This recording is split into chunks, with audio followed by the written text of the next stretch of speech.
¿Qué pasaría si solo durmieras 4 horas por noche durante 30 noches? Si solo ocurre de vez en cuando, entonces tendremos una recuperación total. No hay daño permanente. La cronicidad es el problema. Si tenemos una falta crónica de sueño, obtenemos un daño crónico y, en algunos casos, puede ser duradero. Es posible que puedas revertirlo. Pero sería difícil. De alguna manera, también sufrimos daños permanentes o irreversibles. La siguiente pregunta, por supuesto, es ¿cuántas horas de sueño necesitas? No es una respuesta tan fácil. Veremos cuáles son estas variables y cuántas horas podrían ser adecuadas para ti. Generalmente recomiendan que los adultos duerman entre 7 y 8 horas por noche. Según eso, aproximadamente un tercio de nosotros estamos privados de sueño. Para los adolescentes ese número es de 8 a 10 horas y 2/3 de ellos están privados de sueño. Pero, ¿por qué tenemos que dormir? Para responder eso necesitamos saber qué sucede en las diferentes 4 etapas del sueño. En la etapa 1 y 2 el cuerpo está básicamente relajado.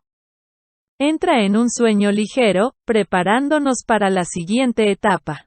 La etapa 3 se llama sueño profundo, o sueño delta, las frecuencias de ondas cerebrales más lentas entre 0 y 4 Hz. Aquí sucede algo muy interesante. Aquí es donde obtenemos nuestras ráfagas periódicas de hormona de crecimiento. La hormona del crecimiento, como su nombre lo dice, hace crecer las cosas. Repara cosas como nuestro ADN a nivel celular. Reparamos cosas muy importantes y creamos células inmunitarias para limpiar desechos y patógenos, incluso células cancerosas. La etapa 4 es probablemente de lo que la mayoría de la gente ha oído hablar, el sueño REM, o movimiento rápido de ojos. Y esto es porque estamos soñando, así que no estamos tan relajados. El cerebro en realidad está aumentando la inactividad. Nuestro ritmo cardíaco y respiratorio aumenta porque estamos procesando información. Y también estamos un poco paralizados porque cuando estamos soñando, a menudo estamos tratando de representar esas cosas, esos eventos. Ahí es cuando convertimos los eventos del día anterior en recuerdos a largo plazo, los estamos procesando e integrando para que podamos darle sentido y almacenarlos. Si tenemos de 7 a 8 horas de sueño de calidad, pasaremos por estas diferentes etapas varias veces. Entonces, la etapa 1 y 2 es básicamente simplemente relajar nuestro cerebro. Nuestro corazón, nuestra respiración, nuestros músculos se relajan y disminuyen la velocidad. La etapa 3 es donde tenemos nuestra curación física a nivel celular. Estamos reparando y arreglando cosas. La etapa 4 es para el aspecto mental, donde cambia nuestra capacidad mental. Si pasamos el tiempo suficiente sin dormir, básicamente nos volvemos locos. Lo más difícil de dormir mal es que se convierte en un dilema. Si tenemos una enfermedad o estrés, o un desequilibrio en el cuerpo que provoca un mal sueño, no podemos dormir tan bien. Cuando no dormimos lo suficiente, en base a lo que acabamos de hablar, tampoco descansamos, no procesamos la información, no podemos curar las células. Entonces se convierte en un círculo vicioso. Una de las razones por la que hablo sobre el estrés y las respuestas al estrés es que está ligado a todo. Una vez que tienes una respuesta al estrés, produces diferentes hormonas. Una de las hormonas del estrés es el cortisol, que bloquea eficazmente la melatonina, la hormona que te ayuda a dormir, que regula tus ciclos de sueño. Cada vez que tienes estrés, aumentas el cortisol y disminuyes la melatonina. Aquí está parte de ese círculo vicioso y por qué tenemos que controlar el estrés para llegar al fondo de esto. Cuando no dormimos después de unas 18 a 24 horas de estar despiertos notarás algo de cansancio, pero también verás una disminución del estado de alerta, de la concentración, un empeoramiento de los tiempos de reacción y tu calidad de vida empezará a decaer. No apreciarás las cosas, no tendrás el mismo sentido del humor. No podrás apreciar las cosas divertidas o la alegría de vivir. Si te despiertas por la mañana después de dormir menos de 6 horas, experimentarás muchas de estas mismas cosas. Es posible que hayas notado que muchas de estas cosas son similares a lo que sucede cuando estás borracho debido a una intoxicación por alcohol. Si comparamos esos síntomas, la disminución en el rendimiento de la privación del sueño con los de la intoxicación y observamos el estado de alerta y el tiempo de reacción, entonces, después de solo 18 horas de permanecer despierto, tienes aproximadamente el mismo rendimiento que alguien que tiene un nivel de alcohol en sangre de 0.05%, o 0.5 por ml. Lo cual es considerado ebriedad en la mayoría de los países. Si permaneces despierto durante 24 horas, duplicas ese nivel a 0.1% o 1.0 por ml. Lo que significa que legalmente estás borracho en todos los países del mundo, y es un delito que se castiga con prisión en muchos lugares. En países como Suecia, es incluso más estricto que eso.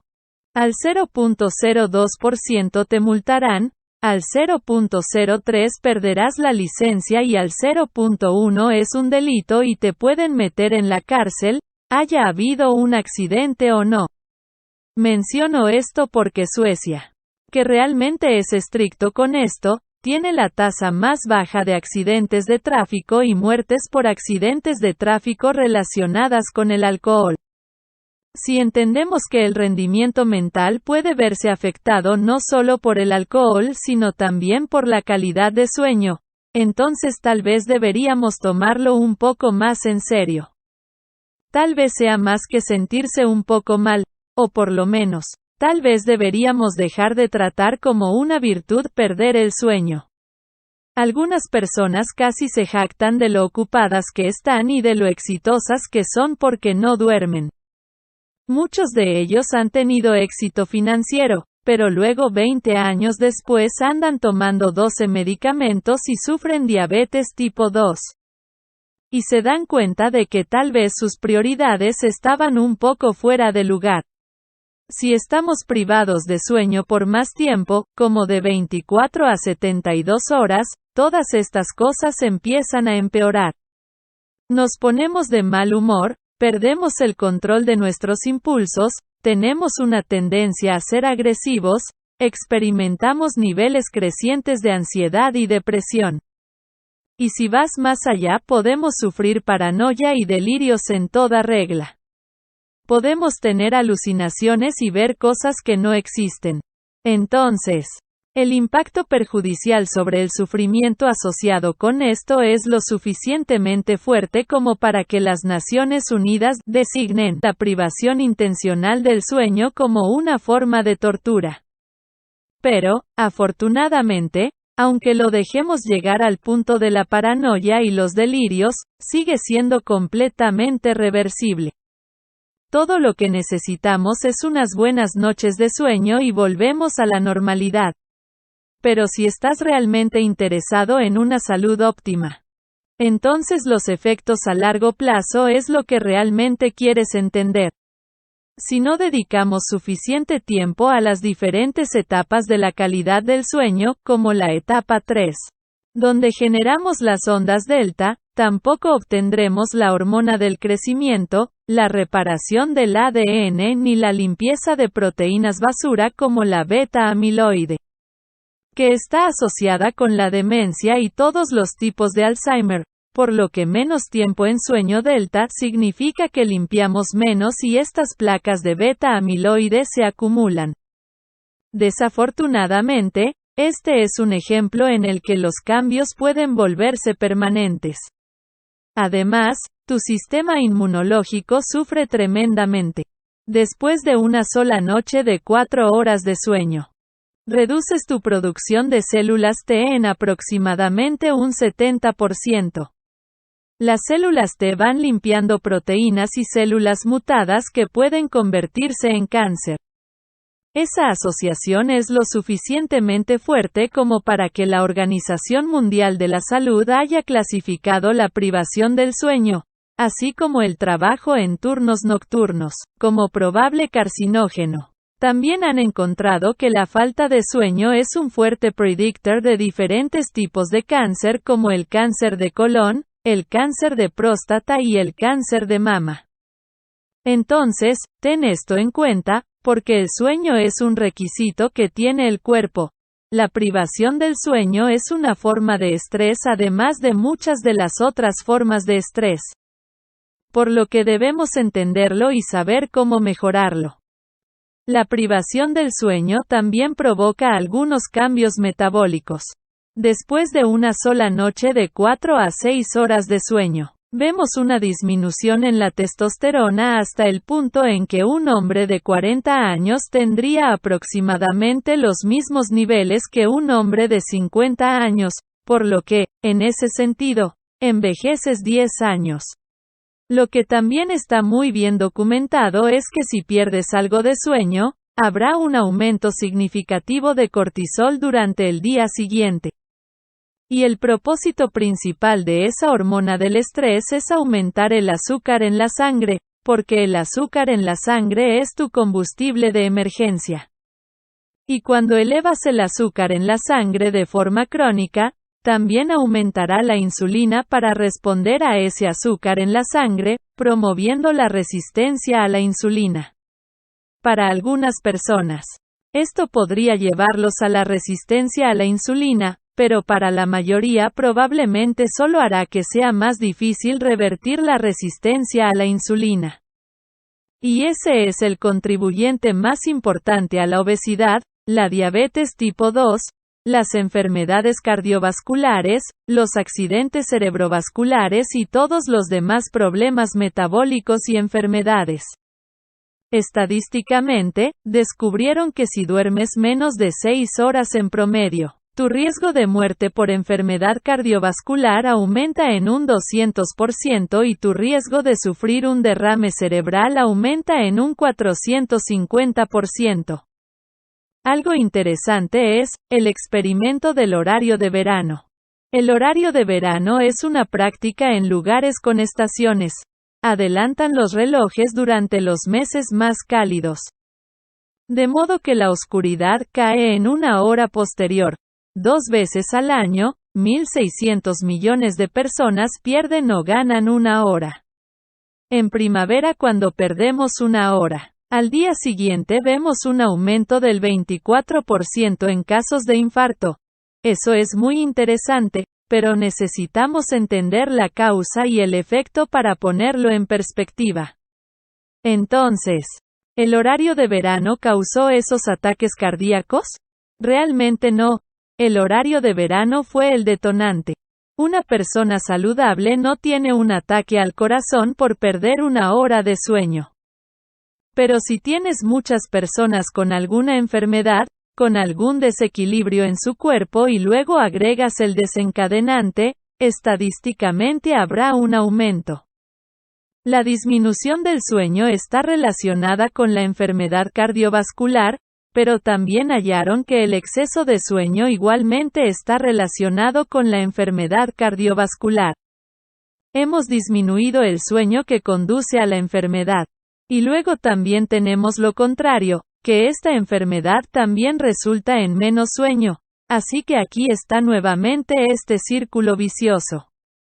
Podemos argumentar que existe una relación causal, porque podemos medir ciertas cosas que suceden o que faltan cuando las personas no duermen. Cuando se trata de exceso de sueño, debemos tener cuidado con la idea de causalidad.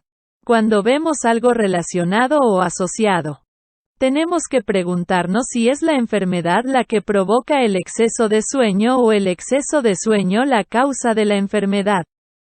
Yo creo que es la enfermedad la que provoca el exceso de sueño. Si hay algo que no funciona bien contigo, entonces no puedes generar suficiente energía o suficiente interés para estar despierto y ser productivo. Sabes esto si has estado enfermo o si tienes una infección. Cuanto peor te sientes, más duermes. Todos los animales hacen lo mismo. Cuando están enfermos simplemente se acuestan y duermen hasta que se les pasa. Entonces, si tienes algún problema, entonces probablemente dormirás más y el cuerpo lo compensará. Pero el sueño no está causando ninguna enfermedad. Entonces, ¿deberías preocuparte por dormir? No, porque la preocupación es contraproducente. Anula toda la curación y todos los recursos en el cuerpo. Lo que debes hacer es entenderlo y hacer algo al respecto. Debes comprender que la privación del sueño es solo otro generador estrés como los pesticidas, el nivel alto de azúcar en la sangre, el estrés emocional, etc. También debemos comprender que el promedio de sueño recomendado es de 7 a 8 horas, pero es posible que necesites más o menos tiempo. Cuando hacen un estudio, va a haber una distribución. Una variación entre diferentes personas. Es por eso que no podemos simplemente mirar un aspecto y decir que esta es la mejor dieta, o que esta es la mejor cantidad de sueño para todos. Porque no funciona así. Hay muchos más criterios que podrías analizar, pero solo quiero mencionar rápidamente 5 cosas que puedes usar para evaluar si estás durmiendo lo suficientemente bien. Primero, ¿te duermes relativamente rápido? No debería tomarte horas conciliar el sueño. No tienes que caer dormido en el momento en que tu cabeza toca la almohada, pero no debería tomarte tanto tiempo. La segunda pregunta es, ¿te quedas dormido o das vueltas toda la noche? Y si te despiertas, deberías poder volver a dormirte relativamente rápido, sin dar vueltas el resto de la noche. Tercero, ¿te despiertas descansado? ¿Cómo te sientes cuando te despiertas? ¿Estás totalmente atontado? ¿Te toma una eternidad iniciar el día? Cuarto, ¿produces suficiente energía? ¿Te sientes energizado? ¿Sientes que puedes hacer cosas a lo largo del día? Y quinto, ¿cómo está tu enfoque y concentración? Como dije, probablemente hay muchas más cosas que puedes analizar. Pero todo se reduce a cómo te sientes al final. Si después de repasar los anteriores 5 puntos concluyes que no te afecta la falta de sueño, probablemente estés bien si duermes 4, 5, 6, 7, 8, 9 o 10 horas. De lo contrario, entonces obviamente necesitas hacer algo al respecto. Pero, ¿cómo mejorar la situación? Desafortunadamente no existe una solución rápida y fácil. Porque estos patrones de sueño, los hábitos, están arraigados en ti. Se pueden cambiar, pero hay que tener paciencia y entender que el cuerpo funciona como un todo. Hay muchas cosas diferentes que debemos abordar. Primero, implica volver a conectar el cerebro porque todo lo que haces, todo lo que es un hábito es un patrón en tu sistema nervioso que debemos cambiar con el tiempo. Los siguientes son buenos hábitos de sueño. Tienes que reservar suficiente tiempo para dormir. Si no podemos hacer eso, obviamente no podemos hacer mucho bien. Luego debemos comprender qué es el estrés y debemos controlarlo, ya que es una respuesta aprendida. Es un patrón de hábito como muchas cosas diferentes en el cuerpo. Hace muchas cosas, es responsable de esos pensamientos que siguen en nuestra mente impidiendo que el cerebro se apague. También es responsable de aumentar las hormonas del estrés como el cortisol, que desactiva la melatonina, la hormona del sueño. Y tiene mucho sentido hacer eso, el cuerpo es inteligente. Se supone que las hormonas del estrés nos alertan sobre el peligro. No sentimos sueño al estar en peligro.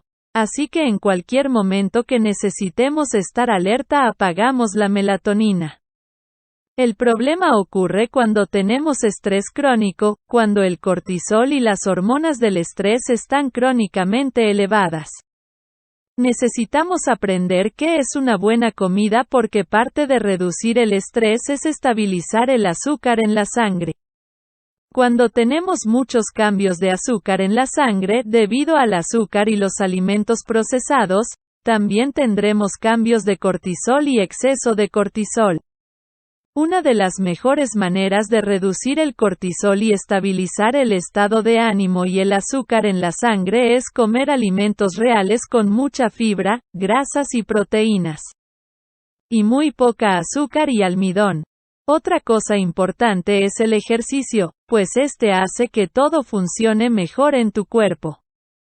Pero específicamente en este caso el ejercicio es una de las mejores formas de controlar el estrés, porque cuando haces ejercicio llevas información a tu cerebro y al lóbulo frontal. Y ese lóbulo frontal se enciende, aumenta la actividad y puede inhibir y apagar esas respuestas al estrés.